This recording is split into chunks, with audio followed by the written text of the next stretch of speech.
Hello friends, welcome to Telugu audio story. మీరు కనుక ఛానల్ని ఫస్ట్ టైం చూస్తున్నట్లయితే ఛానల్ సబ్స్క్రైబ్ చేయండి, లైక్ చేయండి. అలాగే ఈ కథపై మీ విలువైన అభిప్రాయాన్ని కమెంట్ రూపంలో తెలియచేయండి. ఇక కథలోకి వెళ్దామా? నా ప్రణమ సీజన్ 2 పార్ట్ 28 చూసే ముందు పార్ట్ 27 చూడండి. లింక్ డిస్క్రిప్షన్లో ఇవ్వడం జరిగింది. పద్మ గారికి పంతులు గారి నుంచి కాల్ రావడంతో కాల్ లిఫ్ట్ చేసి, హలో పంతులు గారు చెప్పండి అని అంది. మరి ఏం లేదమ్మా, మొన్న ఒక చిన్న విషయం చెప్పాలని మర్చిపోయాను. శ్రీమంతానికి ముందు ఆ అమ్మాయి చేత ఒకసారి పూజ చేయిస్తే అంతా శుభమే జరుగుతుంది. దానికి కావాల్సిన వస్తువులు నేను మీకు రాసి పంపుతాను. ఆ పూజకు కావాల్సిన ఏర్పాట్లు చేసుకోండి అని చెప్పడంతో, తప్పకుండా పూజారి గారు, మీరు ఎలా చెప్తే అలానే చేస్తాము అని పద్మగారు వెంటనే శౌర్యకి కాల్ చేసి, శౌర్య, సమీర చేత ఒక చిన్న పూజ చేయించాలని పంతులు గారు ఇప్పుడే కాల్ చేశారు అని చెప్పింది. ఓకే ఆంటీ, అలానే చేయిద్దాం. కానీ సమీరను పూజ పేరుతో ఎక్కువసేపు అస్సలు కూర్చోపెట్టకూడదు, తనకు మళ్ళీ డిస్కంఫర్ట్ ఫీల్ అవుతుంది అని శౌర్య అనడంతో పద్మగారు నవ్వుతూ, భాలేవాడియా శౌర్య, నాకు తెలియదా, తనకు అస్సలు ఇబ్బంది లేకుండా చూసుకుందాం. పూజ చేస్తే తనకున్న ఏదో చిన్న దోషం తొలగిపోతుందట, పూజారి గారు చెప్పారు అని చెప్పింది. సరే ఆంటీ, అలా అయితే డెఫినెట్గా చేయిద్దాము అని శౌర్య అనడంతో ఆ మాటలు విన్న సమీర, పూజ ఎవరికి అని అడిగింది. ఇంకెవరికి, నీకే ఏదో చిన్న దోషం ఉందట, కాస్త ఓపికగా పూజ చేసేస్తే హ్యాపీగా సీమంతం చేసుకోవచ్చు. ఎలాంటి దోషాల వల్ల నీకు ఏం జరగకూడదు, దానివల్ల నువ్వు కానీ బిడ్డ కానీ అస్సలు ఇబ్బంది పడకూడదు అన్నాడు శౌర్య సమీర తల నిమురుతూ.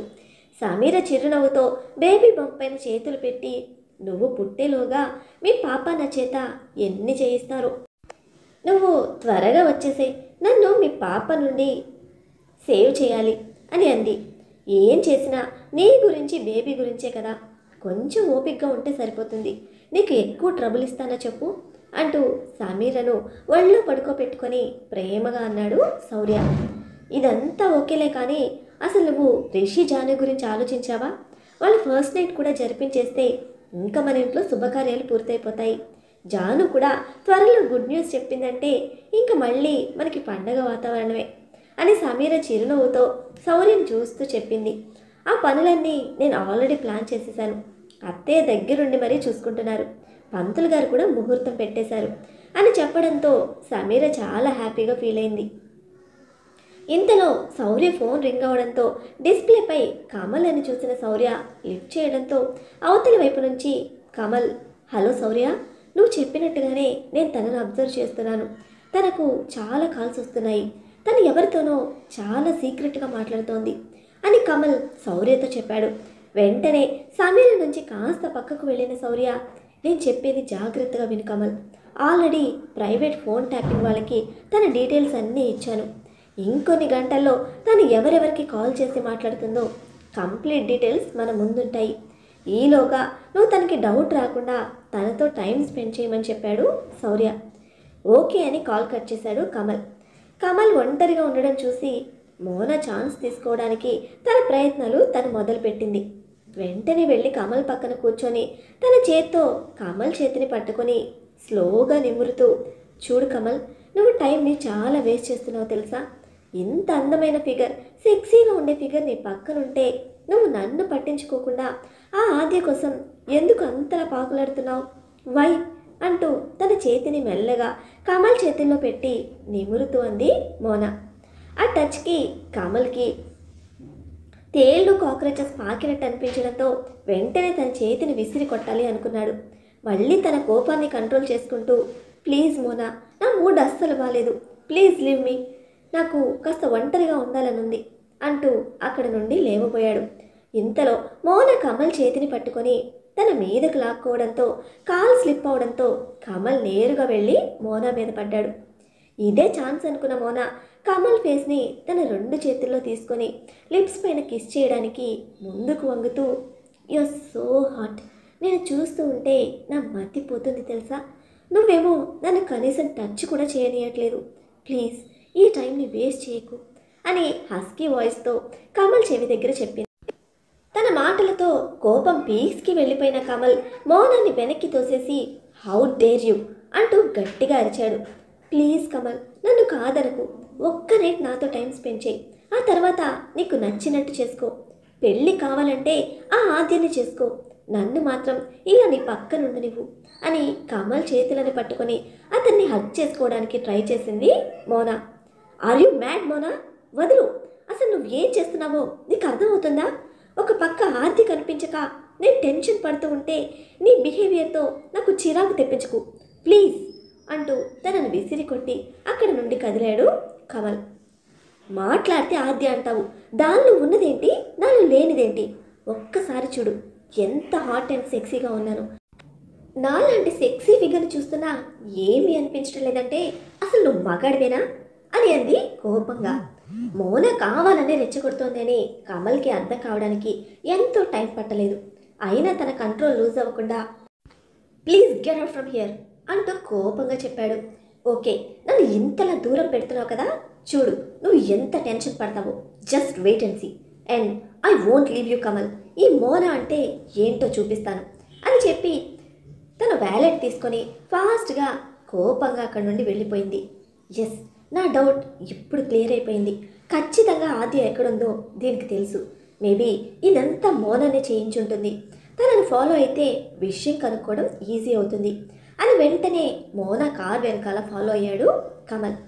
కమల్ తనను దూరం పెట్టడంతో కోపం పెరిగిపోయి వెంటనే రౌడీ షీటర్కి కాల్ చేసింది మోనా. హలో అంటూ వాడు మాట్లాడగానే, రే దాన్ని బాగా టార్చర్ చేయండి, కనీసం తినడానికి ఫుడ్ కూడా పెట్టకండి, వాటర్ కూడా ఇవ్వకండి, అసలు తన మీద జాలి అనేది చూపించకండి, అవసరమైతే 4 పీకండి అంటూ కోపంగా చెప్పింది మోనా. అప్పటి వరకు కేర్ఫుల్గా చూసుకోమన్న మోనా ఇప్పుడు ఇలా చెప్పడంతో రౌడీ షీటర్ అయోమయంలో పడ్డాడు. చూడండి మేడం, మీరు కిడ్నాప్ చేయమన్నారు, చేశాను, అంతే. టార్చర్ అంటే రేపు కేసు పెద్దగా అవుతుంది, అప్పుడు ప్రాబ్లంలో ఇరుక్కునేది నేనే, మీరు బాగానే ఉంటారు అని చెప్పాడు ఆ రౌడీ షీటర్. అవసరమైతే చంపడానికి కూడా ఆలోచించొద్దు, నేను నీకు ముందే చెప్పాను, సో చెప్పినట్టు నోరు మూసుకొని చెయ్యి అని కాల్ కట్ చేసింది మోనా. ఆ మాటలకు రౌడీ షీటర్ ఆలోచనలో పడిపోయాడు. ఇది ఇచ్చే 50 లక్షలకి ఇది చెప్పినట్టు చేసి కేసులో ఇరుక్కోవాలా, లేక ఆది చెప్పినట్టు చేసి 2 కోట్లు తీసుకోవాలా అని డైలమాలో పడ్డాడు. ఇంతలో ప్లీజ్ హెల్ప్ మీ, ఎవరైనా ఉన్నారా అని గట్టిగా అరుస్తున్న ఆద్య దగ్గరికి వెళ్ళి, ఎందుకు అలా చెవి కోసిన మేకలా అరుస్తున్నావు? నువ్వు ఎంత అరిచినా ఇక్కడ ఎవ్వరూ వచ్చి నిన్ను కాపాడరు, కాబట్టి నోరు మూసుకొని కామ్గా ఉండు. నాకు కానీ కోపం వస్తే ఆ నోరు కంప్లీట్గా మూతపడేలా చేస్తా అన్నాడు ఆ రౌడీ షీటర్. ప్లీజ్ బ్రో, నేను వాష్రూమ్కి వెళ్ళాలి, కాస్త ఒక్కసారి కట్లు విప్పుతావా అని ఆద్య అడగడంతో కాసేపు ఆలోచించి, ఆగు విప్పుతాను అని కోపంగా వెళ్ళి కట్లు విప్పాడు. చూడు, ఏమైనా పిచ్చి పిచ్చి వేషాలు వేయాలని చూస్తే గన్ తీసి షూట్ చేసి పాడేస్తాను, బుల్లెట్ తల్లోకి దిగడంతోనే బ్రెయిన్ బయటకు దూసుకొస్తుంది అంటూ ఆద్య కళ్ళలోకి క్రూయల్గా చూస్తూ రివాల్వర్ తన హెడ్ పైన పెట్టి, సో నోరు మూసుకొని వాష్రూమ్కి వెళ్ళేసిరా అని వార్నింగ్ టోన్లో చెప్పడంతో ఆద్య సైలెంట్గా వాష్రూమ్స్ వైపు నడిచింది. తను ఆ చుట్టుపక్కల ఉన్న ప్లేసెస్ని అబ్జర్వ్ చేయడానికి ట్రై చేసింది. బట్ అదంతా చాలా నిర్మానుష్యంగా, కనీసం మనిషి జాడ కూడా తెలియటలేదు. 4-5 మాత్రం బయట కూర్చొని మందు కొడుతూ ఏవో కబుర్లు చెప్పుకుంటున్నారు. ఇంతకు మించి ఇక్కడ ఎవ్వరూ ఎక్కువ మెంబర్స్ లేనట్టున్నారు అని అనుకుంది ఆద్య. ప్లీజ్ గాడ్, ఇక నుంచి నన్ను ఎలా అయినా బయటపడే, ఎవరైనా వచ్చి నాకు హెల్ప్ చేసేలాగా చూడు అని మనసులోనే దేవుణ్ణి కోరుకుంటూ వాష్రూమ్కి వెళ్ళి వచ్చిన ఆద్య వెనుక రౌడీ షీటర్ కాపలాగా ఉండి మళ్ళీ తాళ్లతో కట్టివేయాలి అని చూస్తూ ఉంటే, చూడు బ్రదర్, నేను ఎక్కడికి పారిపోను, పారిపోయేదాన్నే అయితే నీకు 2 కోట్లు ఎందుకు ఆఫర్ చేస్తాను? నీ కళ్ళు కప్పేసి ఎప్పుడో పారిపోయేదాన్ని కదా. 2 కోట్లు ఇస్తానంటున్నా నువ్వే వినిపించుకోవటం లేదు, బాగా ఆలోచించుకో, నన్ను కట్టేయాల్సిన అవసరం లేదు అని అంది ఆద్య. 2 కోట్లు, ఆ మాట వినగానే రౌడీ షీటర్ మనసులో ఏదో తెలియని హ్యాపీనెస్ వస్తుంది. వదిలేస్తే 2 కోట్లు వస్తాయి, చంపితే ప్రాణం పోతుంది, 50 లక్షలు తప్ప పెద్దగా ఒరిగేదేమీ లేదు, తేడా కొడితే నేను జైలుకు వెళ్ళి ఊచలు లేక పెట్టాల్సి వస్తుంది అని ఆలోచిస్తున్న రౌడీ షీటర్ని చూసి, ఏంటి బ్రో అంతలా ఆలోచిస్తున్నావు, 2 కోట్లంటే నీ జీవితం మొత్తంలో కూడా నువ్వు సంపాదించలేవు అని ఇంకా రెచ్చగొట్టింది ఆద్య. రిషి హ్యాపీగా ఇంటికి వచ్చాడు. అప్పటికే బుక్స్తో కుస్తీ పడుతున్న జానుని చూసి తను ఇంట్రెస్ట్గా చదువుతున్న జానుని ఏ టైంలో డిస్టర్బ్ చేయొద్దు అని అనుకున్నాడు రిషి. కానీ మనసు ఊరుకోక మళ్ళీ తన దగ్గరకు వెళ్ళాడు. రిషి ప్రెజెన్స్ తనకి తెలుస్తూ ఉన్నా వచ్చి తనను హక్ చేసుకుంటాడేమో అన్న ఇంటెన్షన్తో చదివినట్టు యాక్ట్ చేస్తూ కూర్చుంది జాను. రిషి వెళ్ళి జాను వెనుక నుండి హక్ చేసుకుంటూ తన నడుము మీద మెల్లగా టచ్ చేస్తూ మెడవంపుల్లో తన పెదాలతో కిస్ చేశాడు. ఆ ముద్దుకి తన ఒళ్ళంతా జివ్వు మనటంతో ఏదోలా అనిపించి తన నడుము చుట్టూ అల్లుకున్న రిషి చేతులను గట్టిగా పట్టుకుంది Janu. I love you Janu, నేను ఏదైనా ఇబ్బంది పెట్టుంటే ఐఎమ్ రియల్లీ సారీ అంటూ తన మెడవంపుల్లో మెత్తగా పంటిఘాటు పెట్టాడు రిషి. ఆ ఘాటుతో ఒక్కసారిగా చురుక్కుమనగానే అని జాను వెంటనే రిషి వైపు తిరిగింది. మన మధ్య ఈ సారీలు అవసరమా అని అనగానే అవునా అంటూ తన నడుముని గట్టిగా ప్రెస్ చేస్తూ తన మీదకు లాక్కున్నాడు రిషి. జాను కళ్ళలోకి ఇంటెన్స్గా చూస్తూ తన పెదాలను కిస్ చేయడానికి ముందుకు వంగాడు. కానీ ఆ ఛాన్స్ రిషికి ఇవ్వకుండా జాను పెదాల మీద ముద్దు పెట్టి తను ఇంకా గట్టిగా హగ్ చేసుకుంది. ఎక్స్పెక్ట్ చేయని విధంగా జాను కోఆపరేట్ చేయడంతో రిషి ఇంకా ఎక్సైట్ అవుతూ తను కూడా ఎంతో ఇష్టంగా ముద్దును పెడుతూ ఎంజాయ్ చేశాడు. మోనా చాలా కోపంగా కార్ డ్రైవ్ చేస్తూ వెళ్తుంది. మోనా కార్ వెనకాలే కమల్ కూడా ఫాలో అవుతున్నాడు. ఎంతలా రెచ్చగొట్టినా కూడా వీడు నన్ను యాక్సెప్ట్ చేయకపోవడానికి కారణం ఆ ఆద్యనే. దాన్ని లేపేస్తే గానీ వీడిని నా చుట్టూ తిప్పుకోలేను అని కోపంగా కార్ డ్రైవ్ చేస్తూ ఉంది మోనా. ఇంతలో కమల్ ఫోన్ రింగ్ అవడంతో ఆ ఫోన్ శౌర్య నుంచి అని చూసి వెంటనే కాల్ లిఫ్ట్ చేసి హలో శౌర్య, నేను మోనా కార్ వెనకాలే ఫాలో అవుతున్నాను అని చెప్పాడు కమల్. మనం ఎక్స్పెక్ట్ చేసింది కరెక్ట్. ఆద్యను కిడ్నాప్ చేసింది ఆ మోనానే. తన కాల్ రికార్డ్స్ అన్నీ ట్రాప్ చేయించాను. తను కిడ్నాపర్స్తో టచ్లో ఉంది. నువ్వు వదలకుండా తనను ఫాలో అవ్వు అని చెప్పాడు శౌర్య. నిజం తెలియడంతో కమల్కి మోనాని అక్కడికక్కడే చంపేయాలి అన్నంత కోపం వస్తూ ఉన్నా ఈ బిచ్ ఇది నా ఆద్యని కిడ్నాప్ చేస్తుందా, వన్స్ ఆద్యని సేఫ్గా రెస్క్యూ చేయని, అప్పుడు దీని అంతా తేలుస్తాను అని కార్ని స్పీడ్గా డ్రైవ్ చేస్తూ మోనాని ఫాలో చేస్తున్నాడు. అక్కడ ఆద్య ఆ ప్లేస్ నుంచి ఎలా తప్పించుకోవాలా అని దారులు వెతుకుతూ ఉంది. కానీ తనకి ఎటువైపు వెళ్లాలో అర్థం కాక డైలమాలో పడింది. కిడ్నాపర్ ఒక్కసారైనా తన నుంచి దూరంగా వెళ్తే బాగుండు, అదే ఛాన్స్గా ఇక్కడ నుండి బయటపడే దారేమైనా ఉందేమో వెతకొచ్చు అని అనుకుంటుంది ఆద్య. మోనా దాదాపు సిటీ అవుట్స్కట్స్లోకి వెళ్ళిపోయింది. ఆ దారి అబ్జర్వ్ చేసిన కమల్ ఎస్, ఇది ఆద్యను హైడ్ చేసిన ప్లేస్ దగ్గరికి వెళ్తుంది, నో డౌట్ అని అనుకుంటూ మోనా కార్ని జాగ్రత్తగా ఫాలో అయ్యాడు.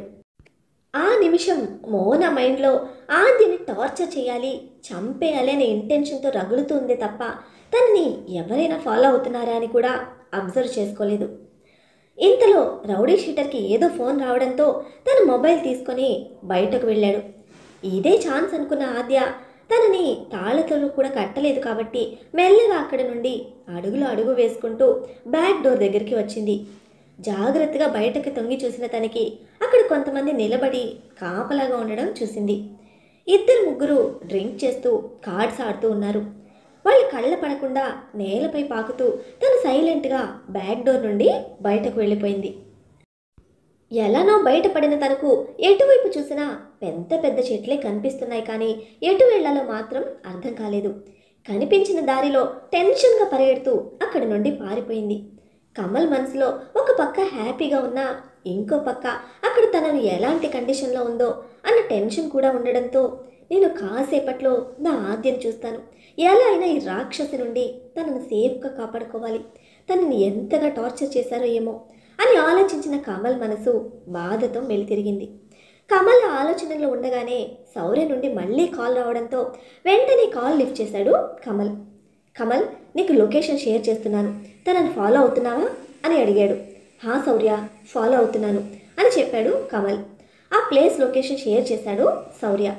కాల్ మాట్లాడి లోపలికి వచ్చిన రౌడీ షీటర్కి ఆద్య కనిపించకపోవడంతో కంగారుగా ఆ ప్లేస్ అంతా వెతికాడు. కానీ ఆద్య ఎక్కడా లేకపోవడంతో అరే ఎదవల్లారా, తాగి దున్నపోతుల్లా తిని ఆటలాడుకుంటున్నారా అంటూ కోపంగా అరుచుకుంటూ కూర్చున్న ఒకడిని వెనక నుండి కాలితో తన్ని ఆ అమ్మాయి తప్పించుకుందిరా, మరోపక్క మోనా మేడం ఇక్కడికే వస్తున్నారట, ఈ టైంలో ఇది ఇలా తప్పించుకుందేంట్రా అందరూ లేచి వెళ్ళి అన్ని దారులు వెతకండి, అది ఎంతో దూరం వెళ్ళుండదు అని గట్టిగా అరిచాడు. వెంటనే బయటకు వెళ్ళిన రౌడీలు తలో దిక్కు వెళ్ళి వెతకడం మొదలుపెట్టారు. ఆద్య పరిగెడుతూనే ఉంది, కానీ ఎంతకీ తనకి ఏ దారి దొరకలేదు. అలా ఆయాసం వచ్చేదాకా పరిగెత్తి వెళ్ళి ఒక చెట్టు చాటున గట్టిగా ఊపిరి పీల్చుకుంటూ కూలబడిపోయింది. మరోపక్క శౌర్య మనసులో ఆద్య గురించి కాస్త టెన్షన్గా ఉన్నా కూడా తను ఆ భయాన్ని పైకి కనిపించకుండా మేనేజ్ చేసుకుంటూ సమీర దగ్గరకు వెళ్ళాడు. శౌర్య, సీమంతం దగ్గరికి వచ్చేస్తుంది. కమల్ ఆద్యను కూడా పిలిస్తే బాగుంటుంది కదా, వాళ్ళకి వెంటనే కాల్ చేసి రమ్మని చెప్పు అని అడిగింది సమీర. ఓకే సమీ, నేను చేసి చెప్తానులే, అందరినీ ఇన్వైట్ చేస్తాను, ఆ పనులన్నీ నేను చూసుకుంటాను, డోంట్ వరీ అని చిరునవ్వుతో చెప్పాడు శౌర్య. ఆద్యతో మాట్లాడి చాలా రోజులవుతుంది శౌర్య, పాపం తను ఎలా ఉందో ఏంటో, ఒకసారి తనకి కాల్ చేస్తే మాట్లాడతాను అని సమీర శౌర్య ఒళ్ళో పడుకుంటూ అడగడంతో ఆద్యతో మాట్లాడతావా అని మనసులోనే అనుకుంటూ సమీర నుదుటి మీద చేత్తో నిమురుతూ వాళ్ళని ఇక్కడికి రమ్మని పిలుస్తాను, వచ్చినప్పుడు డైరెక్ట్గా మాట్లాడదులే, ఇప్పుడు వాళ్ళు వర్క్లో బిజీగా ఉంటారు సమీ, న్యూ ప్రాజెక్ట్ ఏదో వచ్చింది, వర్క్ లోడ్ ఎక్కువగా ఉందని చెప్పాడు మొన్న కమల్ చేసినప్పుడు అంటూ చెప్పాడు శౌర్య. సర్లే కానీ తొందరగా రమ్మని చెప్పు వాళ్ళని, అందరం కలిసి ఒక్క దగ్గరుండి చాలా రోజులు అవుతుంది కదా శౌర్య, నా సీమంతంలో మాత్రం అందరితో కలిసి హ్యాపీగా ఎంజాయ్ చేయాలనుంది అని ఎగ్జైట్ అవుతూ చెప్పడంతో okay Sami, by God's grace అన్ని ప్రాబ్లమ్స్ సాల్వ్ అయితే ఇక నుంచి అందరం ఒక్క దగ్గరే హ్యాపీగా ఉండొచ్చు అని ఫ్లోలో అనేశాడు శౌర్య. ప్రాబ్లం ఏంటి శౌర్య అని సమీర కంగారుగా అడగడంతో తనేమన్నాడో అప్పుడు అర్థం చేసుకున్న శౌర్య నవ్వుతూ సమీరని తన గుండెల మీదకు చేర్చుకొని, మొన్న కాల్ చేసినప్పుడు కమల్ చెప్పాడు ఆద్యలో చాలా చేంజ్ వచ్చిందట, కమల్ని ఇష్టపడుతుంది కానీ ఆ విషయం ఓపెన్ అవ్వడం లేదు అని, ఆద్య కూడా కమల్ని ఇష్టపడితే వాళ్ళ పెళ్లి చేసేస్తే నాకున్న ప్రాబ్లమ్స్ ఇంకా రెస్పాన్సిబిలిటీస్ అన్నీ తీరిపోతాయి కదా, ఇంకా తర్వాత నువ్వు నేను మన పాపతో లైఫ్ని హ్యాపీగా ఎంజాయ్ చేయొచ్చు అంటూ తన బంప్ని నిమిరాడు. అంటూ సమాధానం ఇచ్చిన సమీరతో సరే కానీ నువ్వు మెడిసిన్ వేసుకున్నావా లేదా, నేను వదిలేస్తే నువ్వు అది కూడా మర్చిపోతున్నావు అంటూ టాపిక్ చేంజ్ చేస్తూ వెంటనే మెడిసిన్ తీసుకొచ్చి ఇచ్చాడు శౌర్య. మెడిసిన్ టైంకి వేసుకోకుండా ఇలా మర్చిపోతే ఎలా చెప్పు, ఈవినింగ్ మనకు డాక్టర్ అపాయింట్మెంట్ కూడా ఉంది, వెళ్ళాలి అని శౌర్య అనడంతో పెద్దమ్మని కూడా తీసుకువెళ్దామా అని అంది సమీర. వద్దులే, తన పాపం శ్రీమంత పనుల్లో అన్నీ తానే చూసుకుంటున్నారు, మన ఇద్దరం వెళ్ళేసి వద్దాం అని చెప్పాడు శౌర్య. జాను ఎక్కడున్నావు, త్వరగా రా అంటూ హ్యాపీగా పిలుస్తున్న రిషి మాటలు విని జాను వచ్చి ఏమైంది రిషి అంతలా అరుస్తున్నావు అని అడిగింది. తన వెంటనే తన 2 చేతుల్లో ఉన్న ఫ్లైట్ టికెట్స్ని చూపిస్తూ ఇవేంటో తెలుసా అని అడిగాడు. ఏంటి అంటూ దగ్గరికి వచ్చిన జానుని ఎత్తుకొని గిరగిర తిప్పుతూ ఫ్లైట్ టికెట్స్, ఎగ్జామ్స్ అయిపోయిన వెంటనే మనం హ్యాపీగా హనీమూన్ వెళ్ళిపోతున్నాం అని అన్నాడు రిషి. ఓహో, నువ్వు ఈ వర్క్లో ఉన్నావన్నమాట అని రిషి చెంప మీద గిల్లుతూ అంది జాను. మరి ఇప్పుడు నాకు ఇంతకంటే ఇంపార్టెంట్ వర్క్ ఏముంటుంది చెప్పు, మన హనీమూన్కి కావాల్సిన షాపింగ్ అంతా చేసేద్దామా అని రిషి హ్యాపీగా అడగడంతో పంతులు గారు ముహూర్తం పెట్టారా, దానికి తగ్గట్టుగానే ఆ డేట్స్లోనే టికెట్స్ తీసుకున్నావా అని అడిగింది జాను. నీ డౌట్ నాకు అర్థమైందిలే, దానికి తగ్గట్టుగానే నా దగ్గర ప్లాన్ ఉంది, అది నీకు సర్ప్రైజ్ గిఫ్ట్ అని రిషి చెప్పడంతో ఏంటో నీ సర్ప్రైజ్లు, అన్నీ సర్ప్రైజ్ అంటున్నావు, ఒక్కటి కూడా చెప్పట్లేదు అని బుంగమూతి పెట్టింది జాను. ముందు సమీర సీమంతం మనం గ్రాండ్గా సెలబ్రేట్ చేయాలి, శౌర్య ఆ పనులన్నీ చూసుకోమని ఇందాకే నాకు కాల్ చేశాడు, ఈలోపు నీ ఎగ్జామ్స్ కూడా అయిపోతుంది, ఇంకా తర్వాత మనకు వేరే పనే ఉంటుంది చెప్పు అని జాను కింద పెదవిని ముందుకు లాగి చిన్నగా బయటిస్తూ చెప్పాడు రిషి. నేను సమీర కోసం మంచి గిఫ్ట్ తీసుకోవాలి రిషి, అలాగే పుట్టబోయే బేబీ కోసం కూడా, కానీ ఏం తీసుకోవాలో అస్సలు అర్థం కావడం లేదు అని జాను ఆలోచిస్తున్నట్టుగా ఫేస్ పెట్టి చెప్పింది. యూ డోంట్ వరీ జాను, నేనున్నాను కదా, నీకు ఖచ్చితంగా హెల్ప్ చేస్తాను, మంచి గిఫ్ట్ తీసుకుందాం, ఈ మామ అత్త ఇచ్చే గిఫ్ట్ని పుట్టబోయే బేబీ లైఫ్ లాంగ్ తన దగ్గర జాగ్రత్తగా పెట్టుకునే అంత మంచి గిఫ్ట్ ఇద్దాం అని రిషి అనడంతో లైఫ్ లాంగ్ దగ్గర పెట్టుకునే గిఫ్ట్ ఏముంటుంది రిషి, అలాంటి గిఫ్ట్స్ కూడా ఉంటాయా అని ఇన్నోసెంట్గా కనురెప్పలు కొడుతూ అడిగింది జాను. ఎందుకుండదు, ఖచ్చితంగా ఉంటుంది. మన ఫస్ట్ నైట్ అయిన తర్వాత నీకే అర్థమవుతుందిలే అని చిలిపిగా అంటున్న రిషిని చూసి, యూ ఇడియట్, నువ్వు చెప్పేది మనకు పుట్టబోయే బేబీ గురించా? ఇప్పుడే పెళ్ళికి కూడా లైన్ క్లియర్ చేసేసుకుంటున్నావా? అయినా వదినకు పాప, ఒకవేళ మనకు కూడా పాపే పుడితే అప్పుడేం చేస్తావు అని నవ్వుతూ అంది జాను. మరి జాను వేసిన క్వశ్చన్కి ఏం జరుగుతుందో తెలుసుకోవాలంటే నెక్స్ట్ ఎపిసోడ్ని ఫాలో చేయండి. అలానే ఈ ఎపిసోడ్ని లైక్ చేయడం మాత్రం మర్చిపోకండి. Bye friends.